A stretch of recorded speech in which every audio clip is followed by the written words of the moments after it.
ఒకటి రెండు మూడు నాలుగుకు అర్థమేమిటో చెప్పనా? చెప్పుకో త్వరగా చెప్పుకో. ఒకటంటే ఒకటిగా అడుగేద్దాం, రెండంటే రెండు గుండెలను ముడిపెడదాం, మూడంటే మూడు ముళ్ళేసి ఆ తర్వాత నాలుగు కాలాల పాటు కలిసుందాం.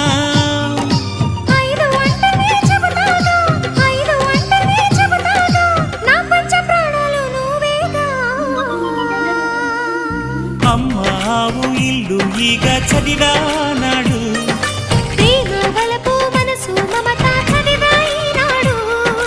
ఇంకా ఏదో చదవాలంటూ పెదవి కోరుతోంది. భలేగా కొత్త చదువు చదువు, ఇలా నా ముద్దు కవిత చదువు, చెలి మురిపాల కథలు చదువు.